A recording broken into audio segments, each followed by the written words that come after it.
Assalamualaikum warahmatullahi wabarakatuh. Selamat datang di baru semua di channel kesayangan kalian, Diva Perdana si Gamers dari Jogja. Oke, itu openingnya agak aneh ya. Tapi nggak apa-apa. Jadi saya akan coba mulai dari sekarang kita akan opening dengan menggunakan salam ya guys ya. Karena apa ya? Karena identitas saya juga kebetulan saya alhamdulillah juga sebagai seorang muslim. Dan itu adalah doa ya. Artinya semoga keselamatan dan juga keberkahan itu selalu datang dan juga diberikan oleh Allah atau Tuhan kepada teman-teman semua ya. Nah, jadi ini sudah lama banget saya nggak bikin konten dikarenakan teman-teman sudah tahu ya, kemarin saya sempat positif COVID. Itu benar-benar nggak nyangka sekali dan benar-benar luar biasa guys. Dan kalau misalkan video ini sampai banyak yang nonton itu luar biasa banget. Saya berterima kasih banget ya. Misalkan ternyata ada banyak yang menonton video ini, berarti saya benar-benar berterima kasih sekali dengan para D-Warrior ya. Karena ya luar biasa gitu ya. Udah nggak pernah bikin konten yang nggak jelas. Tapi ternyata masih ada yang nonton, masih ada yang menantikan konten-konten dari saya. Itu luar biasa banget. Kalau misalkan saya punya rezeki banyak aja gitu, mungkin saya bakal ngadain giveaway tiap hari kali ya.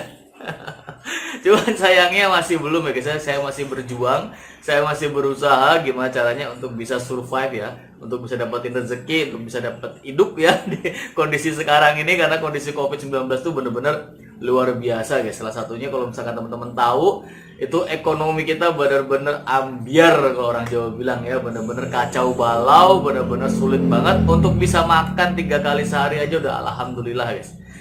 Oke, jadi langsung aja ya, nggak usah berpanjang-panjang. Kita akan mulai aja sesinya. Di sini saya ingin share ketika saya dari positif COVID sampai akhirnya saya menjadi negatif ya guys ya. Itu seperti apa perjuangannya, kayak gimana rasanya. Nanti kita akan berbagi bersama. Langsung aja kita mulai videonya guys.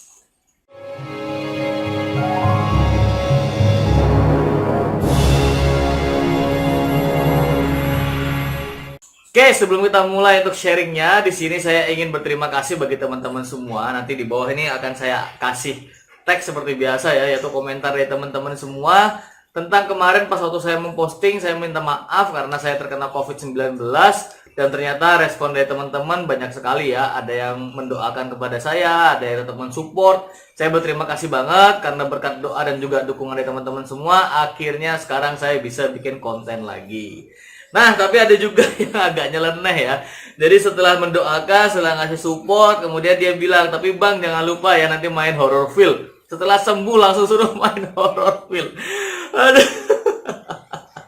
Tapi nggak masalah ya guys ya. Saya seneng banget, berarti teman-teman mengapresiasi banget terhadap konten saya, itu konten horror film.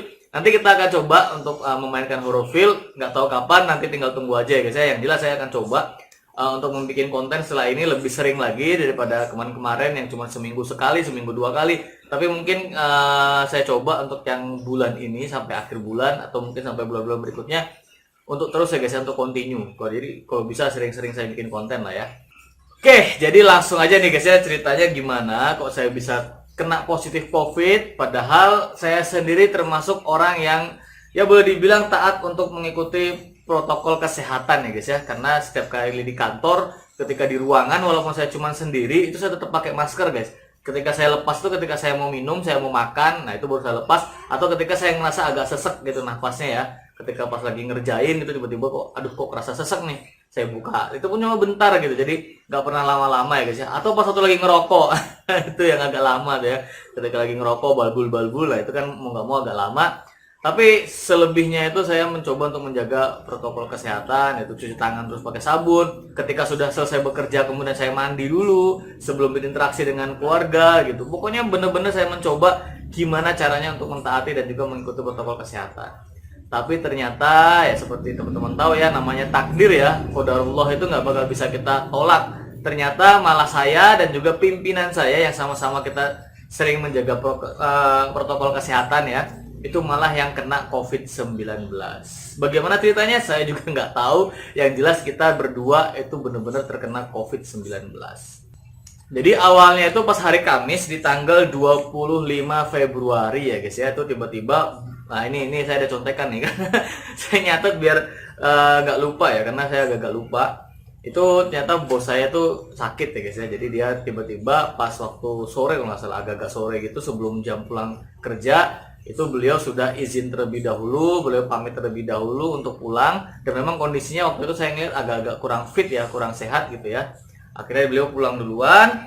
Kemudian di hari Jumatnya itu saya baru agak ngerasa badan tuh kayak kurang enak badan gitu guys. Jadi pertama-tama yang saya rasakan itu ketika sebelum benar-benar positif, itu badan tuh kayak kurang fit ya, jadi agak kurang bergairah lah, kurang semangat kayak gitu. Nah, yang jadi kendala waktu itu pas hari Jumat kan Jumatan ya, saya Jumatan bareng sama teman saya di Bonceng lagi. Itu saya nggak tahu kalau saya ternyata sebenarnya sudah terkena COVID ya. Waktu itu pas waktu tahu positif saya langsung hubungin teman saya tuh yang boncengan saya seharian tuh. Kamu hati-hati tuh, kamu paling beresiko. Soalnya kenapa? Karena waktu itu dia bonceng saya ke masjid gitu, kita pergi ke masjid bareng, sholat bareng gitu ya, Jumatan bareng, pulangnya juga gitu, jadi banyak interaksi dengan dia gitu, bahkan kita sempat ngobrol-ngobrol di musola bareng gitu ya, agak lama waktunya tanpa menggunakan masker waktu itu, karena habis sholat jadi lepas masker ya guys ya. Nah, di situ kan otomatis dia beresiko banget, makanya saya kasih tahu. Jadi pas hari Jumat tuh memang saya udah ngerasa kurang enak badan, tapi masih bisa mengerjakan ya, masih bisa fit lah gitu ya. Kemudian pas hari Sabtunya nih, hari Sabtu pas hari libur, saya mencoba untuk ya seperti biasa ya guys, saya ngerapiin rumah, saya bersih-bersih rumah, beresin segala suatu hal yang kepending di hari Senin sampai Jumat karena saya kerja gitu ya. Akhirnya tiba-tiba satu saya drop. Jadi pas satu sore-sore itu habis maghrib, tiba-tiba saya ngerasa udah lemes banget, bawaannya capek, bawaannya ngantuk, pengen tidur. Akhirnya saya bilang ke istri saya tidur dulu ya, nanti bangunin pas waktu azan Isya atau mungkin pas waktu sholat Isya. Ya saya tidur guys, setelah tidur dibangunin sama istri saya, dan saat itulah badan saya ternyata demam. Jadi habis Isya itu saya ngerasain badan saya demam, saya tanya ke istri, coba dong dicek nih kira-kira bener demam nggak, atau cuma perasaan saya aja karena saya capek kan gitu. Ternyata pas dicek sama istri saya, ternyata bener saya demam. Dari situ saya udah agak-agak mikir nih, wah jangan-jangan ini saya COVID gitu ya. Karena bos saya juga kemarin ngomongnya badannya kurang enak badan dan juga kayak ngerasa gregesi gitu, orang Jawa bilang ya. Jadi agak-agak ya menggigil lah gitu ya, menggigil karena demam atau mungkin karena apa gitu. Yang jelas seperti itu katanya bos saya. Wah, saya langsung udah berpikiran jangan-jangan bener nih bos saya positif COVID nih, saya juga jangan-jangan tertular gitu. Tapi waktu itu saya nggak ada kepikiran apa-apa, ya udah akhirnya sama istri saya dibelikan bodrek ya. Ini bukan ngiklan, tapi memang kenyataannya saya beli bodrek. Kenapa? Karena saya mencari ada kandungan paracetamolnya. Karena paracetamol itu fungsinya buat menghilangkan atau mereda rasa nyeri, kemudian juga dia cocok buat flu, buat sakit gigi, dan juga buat demam ya guys ya. Jadi saya menggunakan itu karena ada kandungan paracetamolnya. Nah setelah itu akhirnya sudah mulai agak bisa mendingan, saya bisa istirahat, saya bisa tidur dengan tenang gitu ya. Udah tidur dengan tenang deh. Saya akhirnya bisa tidur, itu bisa istirahat. Pagi-paginya itu masih badan masih agak demam guys, cuman agak masih bisa dibuat beraktivitas lah ya.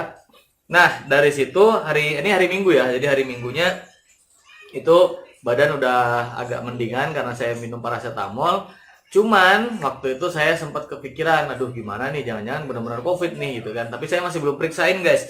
Sampai akhirnya pas siang hari itu bos saya nge-broadcast di grup kantor ya, di grup perusahaan, bahwasannya ternyata beliau memang positif COVID-19. Nah, saat itulah saya akhirnya langsung jujur aja guys ya. Pertama kali ketika mendengar seperti itu, kemudian posisi saya masih sakit, saya langsung beranggapan, waduh, ini saya juga kena COVID ini. Hal pertama kali yang akan terbersit di pikiran kita itu rata-rata kebanyakan pasti cemas dan khawatir. Salah satunya apa? Waduh, mati nih gue. Ini gue bakal mati nih. Itu guys yang pasti akan teman-teman rasain. Pasti pertama kali ketika kena COVID kita udah langsung underestimate dan merasa nyawa kita tuh sudah berada di ujung tanduk gitu guys. Belum lagi saya juga kepikiran bagaimana dengan istri saya, bagaimana dengan anak saya, kemudian di rumah juga ada orang tua saya, ada adik saya juga. Gimana nanti kalau misalkan ternyata mereka juga akhirnya tertular gitu. Karena waktu itu posisi saya masih baur sama keluarga ya, saya masih ngobrol, masih makan bareng, tidur juga bareng gitu ya. Tidur bareng istri maksudnya, bukan tidur bareng yang lain ya. Itu jadi otomatis tingkat kemungkinan menularkannya itu lebih besar, lebih berisiko, karena waktu itu saya nggak tahu gitu kan. Akhirnya setelah tahu kabar dari bos saya seperti itu, karena bos saya sudah positif COVID, saya akhirnya beranggapan saya juga COVID ini. Dah fix saya juga COVID. Karena pas waktu hari Minggu itu, ketika saya bangun tidur, saya ngerasain badan tuh emang pegel guys. Jadi pertama kali yang saya ngerasain, saya itu badan tuh ngilu banget, baik di dada ataupun di punggung. Jadi dua tempat itu ya, dada sama punggung. Itu rasanya ngilu luar biasa, pegel kayak orang habis fitness gitu ya. Padahal saya nggak ngapa-ngapain gitu, pegelnya minta ampun. Terus setelah itu akhirnya ya udahlah, kita mulai netralisir nih, kita mulai mencoba untuk isolasi mandiri. Cara isolasi mandiri seperti apa? Pertama, untuk makan ya, jadi piringnya dipisah, sendoknya dipisah, gelas dipisah, buat tempat minum dipisah. Jadi saya ada botol sendiri itu buat minum saya. Nanti diisinya pakai apa? Diisinya pakai plastik guys. Jadi kayak ngebungkus es teh itu, tapi isinya air putih. Jadi dikasih pakai itu, nanti setelah itu dibuang plastiknya. Itu cara ngisi airnya, jadi nggak boleh bener-bener tercampur. Kemudian kamar mandi juga akhirnya dipisah, karena kebetulan alhamdulillah nih ya, rumah saya tingkat guys ya. Jadi ada lantai 1 dan lantai 2, jadi lebih mudah untuk melakukan isolasi mandiri, dimana saya bener-bener terisolasi di situ. Jadi akses saya untuk bergerak itu cuman antara kamar sama kamar mandi doang guys. Kamar mandi. Makanan itu nanti diantar lah sama adik saya gitu ya, diantar ke atas, kemudian langsung diletakkan di depan pintu kamar, jadi nggak langsung ngasih gitu ya. Pokoknya saya mencoba menghindari untuk ada kontak atau interaksi langsung guys dengan orang-orang di sekitar saya. Di rumah kita semua pakai masker. Pokoknya semuanya sering di steril lah, juga sering dikasih desinfektan gitu ya. Nah, cuman masalahnya kamar mandi di atas nggak bisa buat BAB guys. Jadi akhirnya kalau seandainya misalkan mau BAB, saya harus turun ke bawah. Jadi satu-satunya cara saya untuk turun ke bawah itu ketika pas mau beol doang. Itu baru saya turun ke bawah. Jadi selama saya isolasi mandiri, saya tidak pernah keluar-keluar dari kamar saya, kecuali kalau misalkan pas saya mau mandi ya, atau mungkin saya mau kencing, atau mungkin mau BAB. Selebihnya saya seringnya di kamar doang ya guys ya. Ngapain ya? Refreshing lah ya, pokoknya jangan sampai stres guys. Intinya itu. Nah, jadi akhirnya pada hari Minggu saya sudah mempersiapkan untuk isolasi mandiri, walaupun belum tahu hasilnya positif atau negatif, tapi seenggaknya berjaga-jaga itu jauh lebih baik ya guys ya. Akhirnya saya mencoba untuk berjaga-jaga terlebih dahulu, kalau memang ternyata akhirnya saya positif. Dan akhirnya pas hari Senin itu saya mencoba untuk tes rapid antigen. Nah, itu setelah saya tes, hasilnya ternyata positif guys. Dan itu bener-bener bikin saya shock, bikin saya kaget. Nggak cuma saya yang shock dan kaget guys, yang ngetes aja langsung kaget dia. Yang ngetes tahu saya positif langsung, gimana pak hasilnya? Hasilnya positif mas. Kayak gitu guys ekspresinya, langsung ekspresi bingung gitu, kayak seolah-olah saya melakukan kejahatan gitu ya, kayak seolah-olah saya tuh habis ngebunuh orang gitu. Tiba-tiba dia kaget gitu, waduh depan saya psikopat nih kayak gitu guys. Dan setelah itu dia langsung kayak ngeblank gitu guys, yang ngetes saya tuh langsung kayak ngeblank, nggak ngasih tahu saya harus ngapain, nggak ngasih tahu saya harus kemana gitu. Dia diem, bener-bener diem. Jadi setelah dia tahu saya positif langsung diem dia. Akhirnya saya tanya kan waktu itu, terus ini apa yang harus saya lakuin pak? Gitu, apakah saya harus isolasi mandiri? Ataukah saya harus, apa sih sebutannya tuh ya selain isolasi itu? Oh ya, apakah saya harus karantina pribadi guys ya? Karena antara isolasi sama karantina saya bedakan ya. Jadi kalau isolasi itu di rumah, gitu. Kalau karantina itu kita bisa di rumah dinas atau mungkin bisa melalui tempat kesehatan ya, entah di rumah sakit, entah itu dari puskesmas yang menyediakan tempat untuk karantina mandiri, untuk karantina mandiri lagi, untuk mengkarantina diri kita ya guys ya. Nah pas saya tanya, bingung tuh si dokter yang ngetesnya bingung, karena kebetulan saya di klinik ya, jadi bukan di puskesmas, bukan di rumah sakit daerah atau mungkin di rumah sakit umum ya. Saya di klinik waktu itu tesnya, dia bingung, langsung dia bilang ya udah mas, kalau emang mau isolasi mandiri aja. Nggak tahu tuh habis itu saya harus ngapain setelah isolasi mandiri, kita harus gimana, harus seperti apa, itu saya juga bingung guys. Pulang kemudian saya bingung nggak tahu harus ngapain. Akhirnya saya kasih tahu ke bos saya, walaupun bos saya sudah positif gitu ya. Tetap saya repotin, tetap saya kabari kalau saya juga positif. Akhirnya dari bos ngabarin ke pihak perusahaan. Nah dari perusahaan inilah baru saya dikasih tahu ternyata saya harus ngomong ke puskesmas yang ada di daerah situ untuk dilakukan penanganan COVID-19. Jadi kalau teman-teman misalkan sudah positif, itu nggak perlu khawatir, nggak perlu pusing, nggak perlu bingung, langsung datang aja ke puskesmas terdekat. Di situ biasanya ada satgas COVID-nya, yang dimana mereka bertanggung jawab untuk menangani pasien-pasien yang terkena atau positif COVID-19 guys.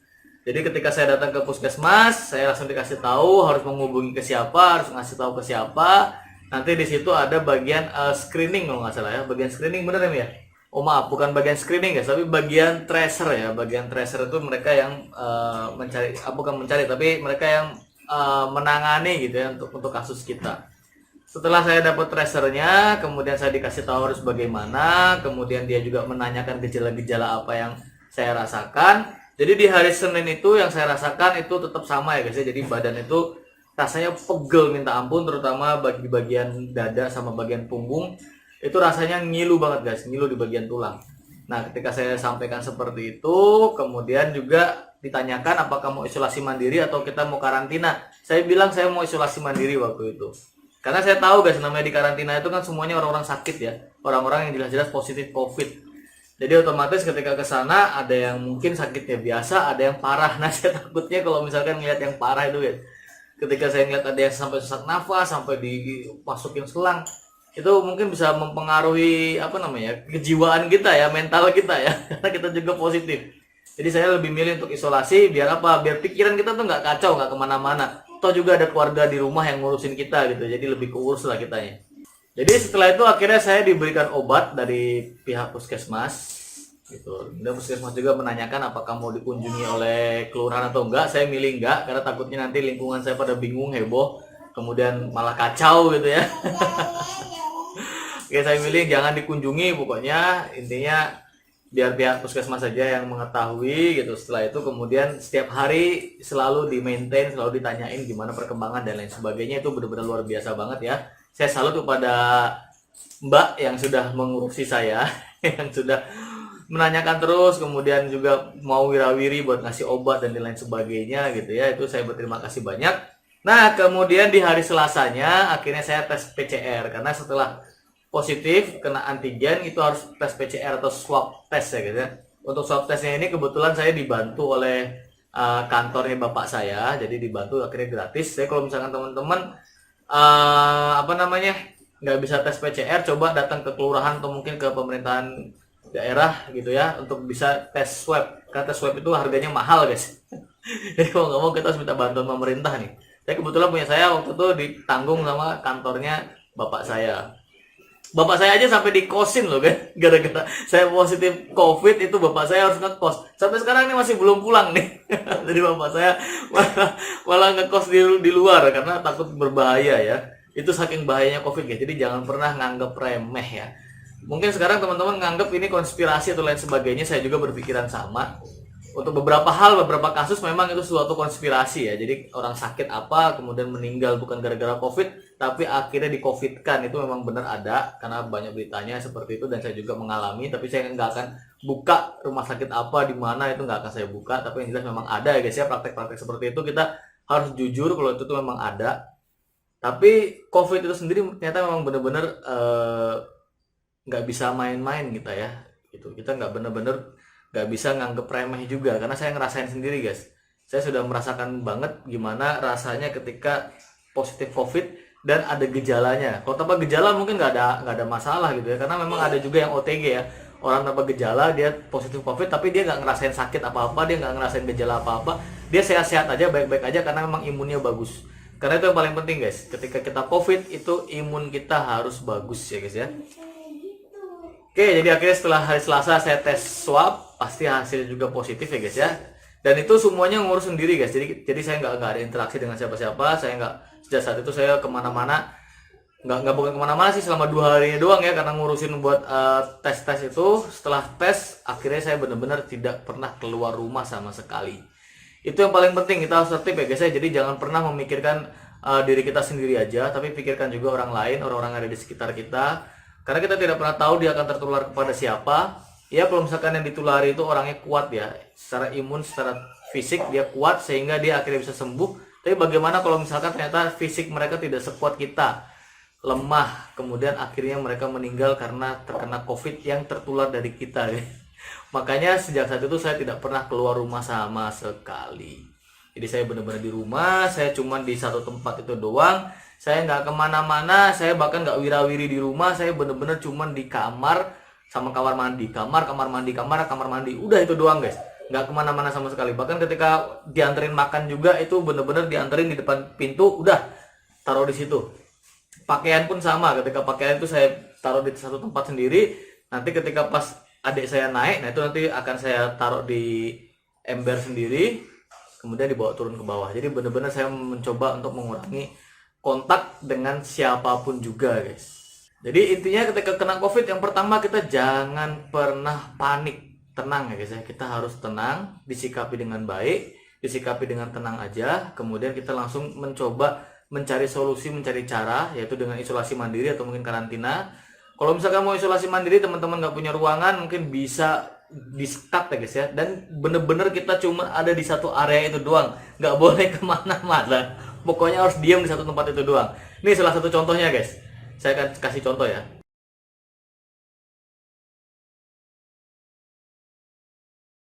Itu salah satu contoh yang bisa teman-teman coba, yaitu bikin satu ruangan sendiri, satu tempat sendiri, cuma satu kasur itu doang, dan di situ doang kita guys. Kita nggak boleh kemana-mana, nggak boleh wirawiri, kecuali kalau mau mandi, mau beol, nah itu baru kita boleh wirawiri pun di kamar mandi. Dan bahkan setiap kali saya jalan itu ya, semua tempat jalan saya itu disemprotin guys. Bener-bener pokoknya udah penjahat lah. Pokoknya kena COVID-19 itu kita tuh kayak udah pembunuh, kayak udah pemerkosa. Pokoknya semua kejahatan kriminal-kriminal yang tingkat-tingkat tinggi itu seperti seolah nempel di diri kita guys. Bahkan sampai saya jalan aja disemprotin tuh sama istri saya. Tapi emang begitu caranya biar bisa kita terhindar semua gitu ya, biar kita benar-benar terjaga semua. Jadi kalau misalkan isolasi mandiri, bener-bener jangan kemana-mana, karena banyak banget nih orang-orang yang udah isolasi mandiri tapi ujung-ujungnya masih pergi keluar, dia masih jajan dan lain sebagainya. Dan juga lingkungan sangat pengaruh banget guys. Alhamdulillah lingkungan tempat saya itu baik-baik banget orang-orangnya, mereka peduli banget, ada yang ngebeliin saya susu dan lain sebagainya. Pokoknya support dari mereka besar banget guys. Jadi multivitamin, bahkan ada yang ngasih obat juga. Sampai akhirnya saya hentikan obatnya karena agak kerasa apa di jantung itu berdebar-debar ya guys ya. Nah, jadi benar-benar itu support dari lingkungan sendiri itu sangat berpengaruh. Lingkungan perhatian banget di sini. Saya sangat salut sekali, terima kasih banget bagi semua rekan-rekan yang ada di lingkungan saya yang sudah ngebantu dan juga sudah mensupport sehingga akhirnya alhamdulillah saya bisa sembuh seperti sekarang ini. Kemudian selain itu juga apa sih yang saya rasakan ya ketika waktu itu? Yang pertama itu kita harus jujur juga ya guys ya. Jadi kalau misalkan kita sudah ngerasa ada gejala COVID, jujur pada diri kita sendiri, kemudian diperiksakan, kemudian setelah itu kita benar-benar isolasi, jangan sampai pergi kemana-mana, kelayapan kemana-mana. Mari kita bantu pemerintah untuk menghentikan penyebaran COVID-19 ini juga guys. Jadi waktu itu yang paling parah, yang paling saya rasakan mengkhawatirkan banget itu adalah ketika di dada ini guys. Jadi dada ini tuh rasanya tuh sesek banget, bukan sesek sih, saya nggak sampai sesak napas alhamdulillahnya ya. Cuman kerasa kayak ngilu guys, ngilu banget di bagian dada ini. Jadi sakit banget. Itu yang saya rasakan. Jadi kayak ngilu, terus tiap sore itu pasti saya ngerasain kayak dada tuh kayak kebakar guys. Jadi kayak panas di dada tuh. Jadi kayak kebakar. Ketika sore-sore sampai malam itu kayak kebakar. Nanti pagi-paginya sakit banget di sini nih. Itu yang saya rasakan. Dan saya sudah baca di artikel kenapa kok bisa seperti itu, karena ternyata memang namanya COVID-19 itu adalah virus yang menyerang pernafasan ya, sama beberapa aliran darah seperti itu ya, karena dia nempel di RNA. Nah dari masuk ke RNA itu ntar akhirnya dia nyebar jadi banyak ya, jadi mengopi dirinya, mengkloning dirinya semakin banyak, terutama dia nanti akan masuk ke pernafasan kita. Makanya akhirnya ada juga yang sampai sesak nafas dan lain sebagainya. Itu karena apa? Karena sel darah putih kita itu sedang melawan COVID-nya itu, dan terkadang imbasnya itu sampai sel-sel hidup pun diserang sama mereka. Atau kalau orang sebut itu autoimun ya, jadi imun yang terlalu agresif sehingga akhirnya sel-sel hidup pun diserang sama dia sehingga akhirnya mati. Nah dari situlah biasanya akan terjadi penggumpalan di dalam paru-paru kita, yaitu banyak cairan, sehingga akhirnya mau tidak mau kita harus menyedot cairannya keluar biar kita bisa bernafas dengan lega. Itu. Nah, itulah alasannya kenapa pada akhirnya biasanya orang-orang yang terkena COVID atau terkena gejala COVID itu biasanya dia akan kehilangan indera penciuman dan juga indera perasa. Karena apa? Pengaruhnya itu dari paru-paru, guys. Dan saya sudah ngerasain itu juga. Jadi saya sudah baca, saya sudah mengantisipasi, pokoknya selama 7 sampai 10 hari itu adalah masa-masa yang kritis, guys. Masa-masa yang berbahaya. Karena rata-rata orang-orang ketika sudah terkena COVID di hari ke-7 sampai hari ke-10 itu bisa juga terjadi gejala sesak nafas. Karena apa? Tadi perlawanan imunitas kita terhadap COVID-19 itu macam-macam setiap orang, apalagi kalau misalkan punya penyakit bawaan, itu akan jauh lebih berisiko banget di hari ke-7 dan ke-10 ini guys. Dan untungnya saya penyakit bawaan cuma satu, yaitu mah, walaupun itu juga bermasalah sebenarnya, beresiko juga. Jadi makanya saya terus pokoknya makan, pokoknya minum, pokoknya semuanya lah. Jangan sampai kita kepikiran hal-hal yang enggak, pokoknya positif aja, positive thinking, selalu semangat, terus makan, terus minum obatnya juga teratur, ditelatenin, pokoknya seperti itu. Karena mau nggak mau kita yang ngurus diri kita sendiri ya guys ya, karena nggak ada orang yang boleh masuk sama sekali. Jadi saya di kamar tuh benar-benar cuma sendiri. Terus akhirnya saya mewanti-wanti di hari ke-7 itu guys. Jadi di hari ke-7 itu saya sudah mulai kehilangan indera penciuman, dan dada itu masih sakit banget ya guys ya, masih ngilunya luar biasa. Setiap sore itu pasti panas kayak kebakar gitu di bagian dada. Ini saya selalu mewanti-wanti jangan sampai saya sesak nafas, jangan sampai terjadi gangguan di pernafasan saya, karena saya tahu kalau udah sesak nafas, udah kena gangguan pernafasan, mau tidak mau kita harus masuk ke rumah sakit, mau nggak mau kita harus karantina sendiri, karena kita harus menggunakan alat, entah itu alat bantu pernafasan, entah itu nanti disedot paru-paru kita ya, karena cairannya terlalu banyak di dalam tubuh gitu ya. Karena salah satu cara tubuh kita untuk membasmi atau memberantas si COVID itu saya baca ya. Jadi nanti kita tuh akan tubuh kita tuh secara otomatis akan menghasilkan yang namanya lendir guys ya, lendir yang biasanya jadi dahak atau riak. Nah itu lendir-lendir itu lah nanti fungsinya untuk menangkap virus-virus COVID itu biar nggak bisa keluar kemana-mana. Seperti itu guys. Makanya kenapa kok ada cairan di dalam tubuh kita, juga banyak lendir-lendir juga di dalam tubuh kita ya, karena itu tadi, karena tubuh kita secara otomatis akan memproduksi itu untuk bisa nangkap virusnya, untuk bisa nangkap COVID-19-nya guys. Makanya saat itu saya udah, waduh, ini kok udah hilang penciuman ini. Saya udah gak bisa nyium apa-apa guys. Itu udah agak mengkhawatirkan. Tapi alhamdulillah setelah saya coba untuk tetap positif, tetap berpikiran positif, tidak akan sampai sesak nafas, alhamdulillah tidak sesak nafas ya guys ya. Dan juga akhirnya saya juga dapat kabar ya, ternyata di hari Jumat, tanggal berapa ya saya lupa itu ya. Pokoknya seminggu setelah bos saya kena positif COVID, beliau juga isolasi mandiri ya. Jadi beliau sama seperti saya isolasi mandiri di rumah. Tapi ternyata setelah seminggu di hari ke-7 guys, ternyata bos saya semakin drop. Itu dengan istrinya juga semakin drop. Akhirnya sesak nafas guys. Jadi benar kan di hari ke-7 itu adalah hari-hari yang rawan. Jadi di hari ke-7 itu bos saya ngerasa udah tambah drop, sudah mulai agak nafasnya terganggu. Akhirnya mau nggak mau dilarikan ke rumah sakit. Dan akhirnya sampai sekarang masih karantina di rumah sakit guys. Itu, tapi alhamdulillah katanya sesak nafasnya sudah berlalu, sudah normal lagi, walaupun waktu itu sempat pakai alat bantu pernafasan ya. Jadi pokoknya intinya selama 7 sampai 10 hari itu adalah masa-masa yang paling menegangkan selama menjalani isolasi mandiri, itu yang saya rasakan. Karena di hari ke-7 sampai hari ke-10 itu rasa nyeri ngilu di dada sama di punggung itu semakin parah guys. Kepala pun semakin sakit, semakin pusing guys. Jadi rasanya udah bener-bener nggak nyaman. Itu kalau misalkan kita drop sedikit aja, ya sudah guys. Itu akan berakhir di rumah sakit, akan berakhir ya kita nggak pernah tahu gitu. Makanya yang paling penting ketika kita COVID-19 itu adalah menjaga pikiran tetap tenang, menjaga imunitas kita juga dengan baik. Banyak-banyak makan multivitamin, kemudian banyak-banyak makan makanan yang sehat, yang bergizi. Jangan lupa juga untuk selalu minum air, karena itu yang biasanya kita luput, kita lupa, kita males ya guys ya, karena kita ngurusin diri kita sendiri guys. Gak ada yang nyupport, gak ada yang ngingetin loh, gak ada yang ngingetin. Jadi makanan itu cuma datang aja, gak ada yang ngingetin, karena kita gak bakal mungkin berharap bisa disuapin dan lain sebagainya guys.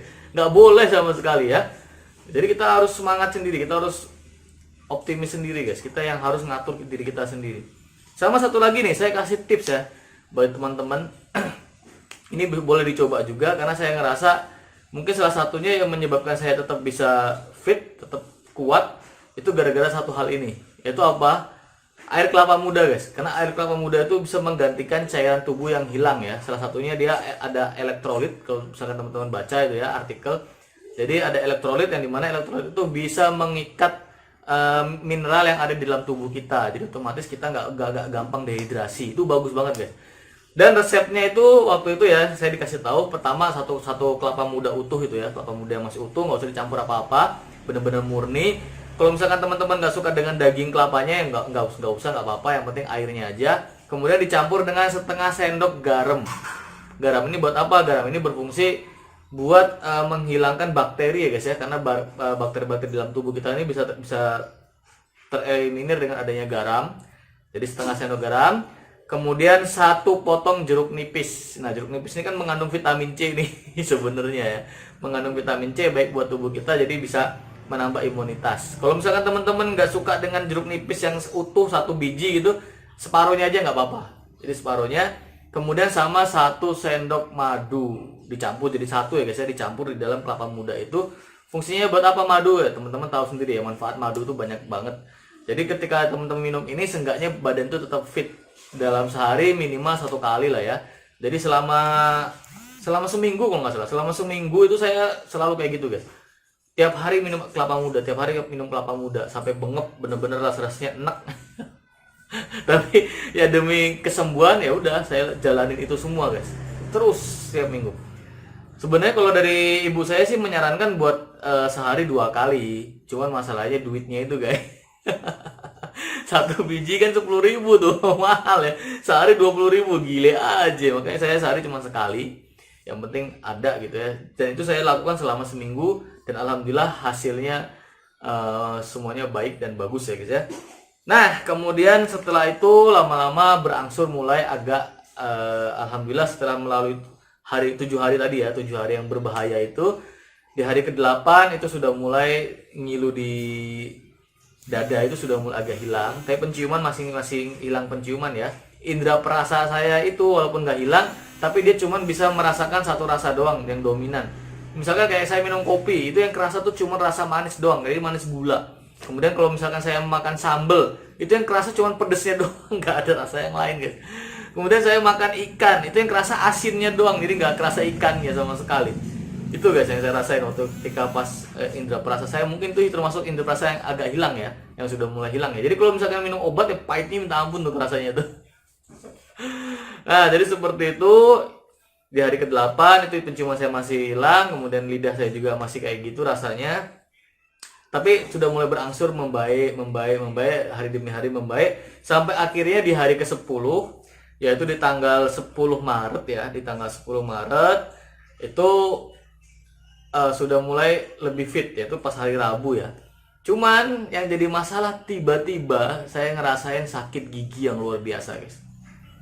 Itu tuh ngilu banget. Baru kali itu saya ngerasain sakit gigi yang nggak tertahankan. Biasanya saya sakit gigi itu cuma biasa doang, tapi ini sakitnya luar biasa.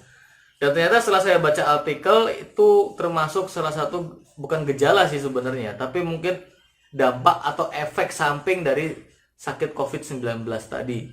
Khususnya yang jenis baru ya guys. Ternyata ini jenis baru karena baru-baru ini beberapa pasien COVID itu mengalami atau mereka mengeluhkan sakit gigi, atau mungkin gigi mereka tanggal, bahkan sampai ada yang giginya membusuk guys. Wah, ngeri ya.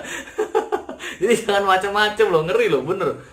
Waktu itu saya sampaikan, kemudian saya beritahukan, dan ternyata saya termasuk salah satu pasien yang kasus mengeluhkan sakit gigi yang pertama untuk wilayah sini. Karena mbaknya waktu itu bilang belum pernah, tapi akhirnya saya kasih tahu artikelnya, saya suruh baca artikelnya. Memang ketika di artikel itu dinyatakan itu belum bisa dinyatakan sebagai salah satu gejala ya dari COVID-19. Tapi memang beberapa pasien yang baru-baru ini terkena virus COVID terbaru ya. Ini virus COVID terbaru hitungannya ternyata. Karena penularannya juga cepat. Hari Kamis bos saya kena, Sabtunya saya juga positif. Itu kan berarti kan cepat banget penularannya ya. Nah, itu banyak yang mengeluhkan sakit gigi atau giginya tiba-tiba copot tapi nggak berdarah. Kemudian sama pembusukan pada gusi.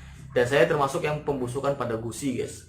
Karena kemarin setelah saya cek di dokter gigi, katanya memang sudah ada terinfeksi nih bagian gusinya. Makanya sakitnya minta ampun. Nah, kemudian dari tanggal 10 saya sudah merasakan sudah tidak ada gejala lagi. Bahkan penciuman saya juga sudah mulai normal. Cuman tinggal sakit gigi nih, tiba-tiba sakit gigi luar biasa. Kemudian akhirnya si mbaknya itu juga langsung ngasih saya obat juga ya, obat buat nyembuhin giginya. Dan setelah itu di tanggal 12, itu pas hari Rabu, hari Rabu lagi, hari Jumat, karena tanggal 10 sudah nggak ngerasain apa-apa, tanggal 11 sudah ada surat keluar ya, kalau bahwasannya tanggal 11 kalau misalkan sudah dinyatakan sehat, itu sudah bisa tes lagi sebenarnya. Jadi kalau tanggal 11 sudah ngerasa nggak ada gejala, silakan lakukan tes kembali, atau mungkin tinggal nunggu tambah 3 hari lagi. Jadi sekitar 14 hari, setelah itu baru boleh beraktivitas seperti biasa. Tapi akhirnya saya memutuskan tanggal 12 untuk tes kembali. Jadi saya tes rapid lagi ya, tapi rapid antigen doang karena duitnya cuma cukup buat itu. Dan ternyata setelah saya tes, hasilnya alhamdulillah negatif, guys. Tuh bener-bener senengnya minta ampun, senengnya luar biasa. Bener-bener saya ngerasa, wah alhamdulillah akhirnya masa-masa berat, masa-masa mengkhawatirkan bisa selesai juga. Setelah saya kabarkan, akhirnya saya disuruh untuk periksa gigi, guys ya. Dan kemudian saya periksa gigi, dan ternyata memang benar gigi saya, gusi saya sudah mulai ada infeksi. Cuman sayanya nggak bisa dicabut karena giginya nanti memang berlubang. Cuman sayanya nggak bisa dicabut. Kenapa? Karena nunggu pandeminya selesai dulu. Karena sangat beresiko ya, guys ya, nyabut gigi, karena di bagian mulut tuh paling berbahaya. Gitu ya, paling mudah untuk menularkan virus itu dari mulut, dari hidung ya. Itu paling cepat penularan COVID. Makanya akhirnya nunggu pandemi dulu ya, semoga aja ini sakit giginya bisa meredam dan juga tidak tampak semakin parah. Kalau semakin parah semoga aja bisa dirujuk di rumah sakit biar bisa dicabut ya guys ya, karena memang mau nggak mau harus dicabut nih giginya sepertinya ini. Nah, jadi itu dia pengalaman saya selama saya COVID-19. Kalau mau diceritain lebih detailnya mungkin lebih panjang lagi. Cuman yang jelas saya hanya ingin menekankan kepada teman-teman, ketika sudah terkena COVID-19 baru teman-teman bakal tahu tuh seperti apa susahnya, seperti apa sakitnya, menderitanya ketika terkena COVID. Tapi ketika misalkan teman-teman masih belum pernah ngerasain COVID-19 dan masih OTG, ya saya yakin lah teman-teman pasti akan membuat sebuah semacam kayak joke gitu ya, semacam lelucon gitu. Seolah-olah COVID ini biasa-biasa aja. Ya memang selama imun kita baik, selama kita imunnya terjaga, itu COVID-19 itu nggak ada apa-apanya guys. Gitu. Sama aja kayak penyakit flu biasa, jadi nggak ada hal yang perlu dikhawatirkan sebenarnya. Tapi ketika imun kita anjlok, ketika imun kita turun, nah saat itulah buat teman-teman akan ngerasain bagaimana perjuangan untuk bisa melawan COVID-19.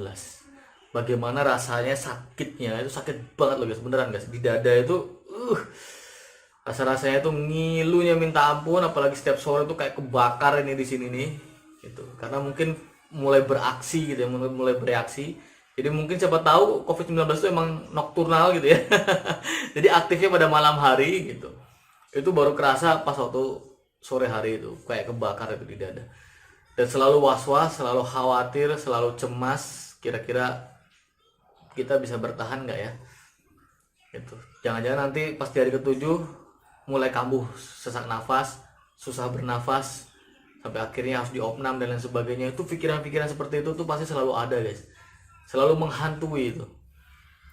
Cuman saran saya kepada teman-teman, kalau misalkan terkena COVID-19 jangan khawatir ya guys ya, jangan pernah cemas, karena buktinya saya sendiri alhamdulillah sudah sembuh dari COVID-19, sehat-sehat aja, baik-baik aja, dan saya masih hidup. Jadi seperti itu. Yang pertama itu penanganannya harus benar. Kedua, kita jangan panik. Semua yang ada di sini jangan panik. Tetap tenang, tetap slow, gitu. Tetap berpikiran jernih. Karena kalau misalkan pikiran kita nggak jernih, kita terlalu gegabah, itu juga berbahaya. Yang ketiga, kita harus harus disiplin. Salah satu disiplinnya apa? Ketika kita memang memilih isolasi mandiri, ya bener-bener nggak usah kemana-mana guys. Diem di rumah aja, nggak cuma diem di rumah. Kalau misalkan teman-teman seperti tadi yang sudah saya tunjukin fotonya ya, ada tempat di situ buat isolasi, ya udah di situ aja, nggak usah kemana-mana. Diem di situ, nggak usah jalan-jalan, nggak usah wira-wiri. Pegel, capek itu resiko guys. Karena saya juga di kamar itu ketika capek, cuma berdiri aja di kamar, gerak-gerakin badan gitu ya, biar nggak pegel gitu. Tapi saya nggak ada pikiran buat keluar, buat jalan-jalan, itu nggak. Bener-bener saya di rumah. Saya selama 10 hari, nggak cuma 10 hari, selama 12 hari. Itu saya selama 12 hari benar-benar saya cuma di kamar, gitu. Nggak kemana-mana saya benar-benar di kamar, bahkan saya nggak pernah turun ke bawah sama sekali. Itu ini yang coret-coretan tembok ini ada di bawah guys posisinya. Baru setelah saya benar-benar negatif, saya akhirnya turun ke bawah. Gitu. Jadi saya nggak bisa ngeliatin anak, walaupun anak ada di rumah, tapi saya nggak bisa ngeliatin anak saya sendiri, bayangin coba. Nggak bisa ngeliatin istri saya sendiri, bayangin coba. Gitu. Baru bisa setelah 12 hari itu tuh baru saya bisa ngeliatin, oh nyata anak saya sekarang udah bisa gini. Cuma 12 hari padahal. Tapi rasanya udah lama banget guys itu. Oke, jadi itu aja, panjang banget mungkin ini, nggak tahu durasinya berapa lama, tapi saya rasa worth lah ya, sangat penting bagi teman-teman semua untuk mengetahui bahwasanya memang COVID-19 ini bisa dibilang berbahaya, tapi juga nggak berbahaya juga. Berbahayanya ketika kita terlalu meremehkan, kita menganggap remeh, kemudian kita tidak menganggap penting, kemudian akhirnya kita tidak mau disiplin, terus kita seenaknya sendiri, itu akan berbahaya bagi diri kita sendiri, terutama bagi mereka yang punya penyakit bawaan yang juga beresiko tinggi ya. Jadi misalkan kayak penyakit gula, kemudian ada penyakit jantung, terus stroke dan lain sebagainya, itu kan penyakit-penyakit berat ya. Kalau penyakit-penyakit berat kayak gitu, ketika terkena COVID itu akan dampaknya lebih parah dibandingkan kita-kita yang tidak memiliki penyakit bawaan. Maka dari itu, seperti saya sarankan, kalau ketika kita sudah kena COVID, sebisa mungkin langsung ya isolasi mandiri atau mungkin karantina ya, biar tidak menyebar kepada yang lain, karena kasihan guys, kita nggak pernah tahu siapa yang akan tertular dari kita gitu ya. Kalau mereka kondisi imunnya baik, kemudian mereka tidak ada gejala apa-apa, mungkin mereka akan sembuh dengan sendirinya seperti saya. Tapi kalau misalkan pas mereka ternyata punya penyakit bawaan seperti tadi stroke, kemudian jantung, ada diabetes, itu akan lebih parah lagi. COVID itu akan lebih berbahaya lagi, akan lebih sulit lagi bagi mereka untuk bisa survive gitu ya. Karena banyak kasus yang meninggal karena mereka memiliki penyakit bawaan yang juga sama-sama berat ya guys. Oke, jadi intinya jangan khawatir, jangan takut, karena ternyata memang sudah banyak pasien yang sembuh ya dari COVID-19. Termasuk saya juga, alhamdulillah, salah satu contohnya yang bisa menceritakan kepada teman-teman semua bahwasanya ketika saya positif COVID sampai akhirnya saya bisa negatif, itu semuanya saya jalani dengan ya luar biasa lah ya. Pengorbanan yang benar-benar luar biasa, pengorbanan dari keluarga saya sendiri, pengorbanan dari istri saya juga yang telaten buat ngurusin saya dan lain sebagainya, dan juga dukungan dari lingkungan yang ada di sini yang benar-benar luar biasa banget, yang benar-benar masih support kepada saya ketika saya menjalani isolasi mandiri, dan juga petugas yang sudah ya sangat perhatian lah. Tiap hari saya ditanyain apa keluhannya, gejalanya dan lain sebagainya. Ketika emang dibutuhkan obat-obatan, maka dia akan datang ke sini buat ngasih obat-obatan. Pokoknya benar-benar luar biasa lah ya si Mbak Tracer tadi ya. Oke guys, jadi mungkin itu aja. Kemudian nanti kedepannya kita akan coba suatu hal yang baru nih untuk channel saya, biar nggak monoton, biar nggak bosen. Jadi nanti teman-teman tinggal ikutin voting aja ya. Jadi saya rencana mau voting aja, kira-kira channel ini gimana, mau diapakan, mau dijadikan seperti apa. Kalau pemikiran saya pengen banget channel Diwa Perdana itu jadi channel reviewer aja. Jadi kita nge-review game-game menarik aja, nge-review game-game yang entah apa aja gitu, pokoknya kita review. Jadi nggak fokus ke satu game aja atau mungkin ke beberapa game aja. Jadi kita benar-benar udah mulai random gitu ya. Tapi tergantung teman-teman nih, kira-kira teman-teman setuju atau enggak. Nanti langsung kita liatin votingnya aja kira-kira seperti apa. Kemudian selain itu juga saya mau kembali mengaktifkan Instagram saya. Cuman Instagramnya mungkin kontennya isinya akan agak berbeda ya guys ya. Karena saya mau mengaktifkan kembali Instagram saya, jadi sekaligus saya akan mengumumkan ya, ini keuntungan bagi teman-teman yang nonton sampai terakhir. Itu saya akan mengumumkan adanya giveaway di Instagram saya nantinya guys ya. Jadi untuk menghidupkan kembali Instagram saya, nanti akan ada giveaway di situ. Cara untuk ngikutin giveaway-nya bagaimana? Gampang banget. Pertama, teman-teman tinggal follow aja Instagram saya. Di mana alamatnya? Nanti ada di bawah ya, di deskripsi, baca aja tuh. Itu ada tuh Instagram saya di situ di bawah. Kemudian selain follow, nanti tunggu nanti saya akan membuat suatu poster, suatu pengumuman giveaway di situ. Nah, dari situ teman-teman tinggal komen aja, nanti ngikutin rules-nya ya, dibaca baik-baik, dibaca bener-bener biar nggak keliru. Siapa aja bisa menang, siapa aja boleh ikutan, nggak harus membership ya. Jadi semua di Warrior, semua yang nonton channel ini, semua yang tahu tentang informasi ini, silahkan boleh mengikuti giveaway-nya ya guys ya.